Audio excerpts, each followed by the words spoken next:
শরীফ ওসমান হাদিকে যে আত্মাই টার্গেট করেছে তার পরিচয় নিয়ে সৃষ্টি হয়েছে চাঞ্চল্য। একদিন দুই দিন নয়, প্রেক্ষাপট দেখে কেউ কেউ ধারণা করছে হাদিকে সে ব্যক্তি অনেকদিন থেকেই নজরে রেখে অত্যন্ত সুপরিকল্পিতভাবে টার্গেট করেছিল। যে ব্যক্তিকে নিয়ে সন্দেহের ডালপালা মেলেছে সে বেশ কিছুদিন ধরে হাদির আশেপাশে ঘুরছে, এমনকি তার নির্বাচনী প্রচারণাতেও অংশ নিয়েছে।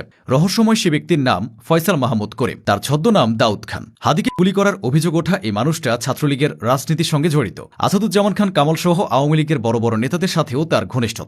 2025 সালের 12 ডিসেম্বর দিবাগত রাতে ফ্যাক্ট চেকিং প্রতিষ্ঠান দ্য ডিসেন্ট হাদিকে টার্গেট করার ঘটনায় জড়িত ফয়সাল করিম ওরফে দাউদ খানকে চিহ্নিত করার দাবি করেছে। প্রতিষ্ঠানটির দাবি অনুযায়ী তিনি রাজধানীর আদাবত থানা ছাত্রলীগের নেতা ছিলেন। দ্য ডিসেন্ট মূলত ইনকিলাব কালচারাল সেন্টার থেকে সংগৃহীত 9 ডিসেম্বরের সিসিটিভি ফুটেজ, পুলিশের সংগৃহীত 12 ডিসেম্বরের হামলার সিসিটিভি ফুটেজ, বিভিন্ন গণমাধ্যমে প্রকাশিত এবং আরও কিছু ছবি বিশ্লেষণ করে এটা নিশ্চিত হয়েছে। তাদের বিশ্লেষণে দেখা যাচ্ছে ওসমান হাদির উপর বাইকের পেছন থেকে টার্গেট করা ব্যক্তিটির চেহারার সাথে ফয়সাল করিম মাসুদ ওরফে দাউদ খান নামক ব্যক্তির চেহারা মিলে যাচ্ছে। দুইটি ফেস ডিটেকশন অ্যাপে ফয়সাল করিমের একাধিক ছবি তুলনামূলকভাবে যাচাই করেও ইনকিলাব কালচারাল সেন্টারের সিসি ফুটেজে দৃশ্যমান ব্যক্তির মিল পাওয়া গেছে। বিশেষভাবে উল্লেখযোগ্য হচ্ছে গুলিকারীর বাম হাতে থাকা বিশেষ ডিজাইনের ঘড়িটি পরা অবস্থায় ফয়সাল করিমের ইনস্টাগ্রাম এবং ফেসবুক প্রোফাইলে একাধিক ছবি পাওয়া গেছে। দ্য ডিসেন্ট আরও জানিয়েছে 2024 সালের নভেম্বর মাসে একাধিক মূলধারার সংবাদ মাধ্যমে ফয়সাল করিমের ছবি সহ খবর প্রকাশিত হয়েছিল। রাজধানীর মোহাম্মদপুরের আদাবর এলাকায় একটি অফিসে ঢুকে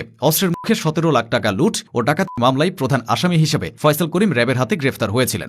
যদিও পরে কিভাবে তিনি ছাড়া পান সে বিষয়ে কোনো সংবাদ প্রতিবেদন পাওয়া যায়নি। এই ফয়সাল করিমকে নিয়ে অনুসন্ধান করেছেন আল জাজিরার অনুসন্ধানী সাংবাদিক জুলকারনাইন সায়ের। তিনি তার বিভিন্ন ফেসবুক পোস্টে ফয়সাল করিম ওরফে দাউদ খানের নানা কর্মকাণ্ড ও তার পরিচয় তুলে ধরেছেন। সায়ের দাবি করেছেন ফয়সাল জাহাঙ্গীর কবির নানক ও আসাদুজ্জামান খান কামালের ঘনিষ্ঠ অনুসারী। ফয়সালের আটক হওয়ার আগের ঘটনা টেনে তিনি প্রশ্ন তোলেন, এমন ব্যক্তি জামিন পেলেন কিভাবে? এদিকে ঘটনার পর পাওয়া কিছু সিসিটিভি ফুটেজও ছাত্রলীগ নেতা ফয়সালকে ইঙ্গিত করছে। ফেসবুকে গুঞ্জন, এ ফয়সাল ড্যাফোডিল ইন্টারন্যাশনাল ইউনিভার্সিটির সফটওয়্যার ডিপার্টমেন্টের প্রথম ব্যাচের ছাত্র ছিলেন। পরবর্তীতে তিনি নাকি ভার্সিটি থেকে বহিষ্কৃত হয়েছিলেন। আরও শোনা যাচ্ছে তিনি 2016-17 সালের দিকে নিষিদ্ধ সংগঠন ঢাকা উত্তর মহানগর ছাত্রলীগের পরিবেশ বিষয়ক সম্পাদক ছিলেন। পরবর্তীতে তিনি এই সংগঠনের কেন্দ্রীয় সদস্য হন এবং ছাত্রলীগ নেতা রাব্বানির খুব ঘনিষ্ঠ হয়ে যান। এছাড়াও এ ফয়সাল পলাতক আসামি আসাদুজ্জামান খান কামালের বিশ্বস্ত লোক বলে জানা গেছে। জাহাঙ্গীর কবির নানকের সাথেও তার ওঠা বসা ছিল।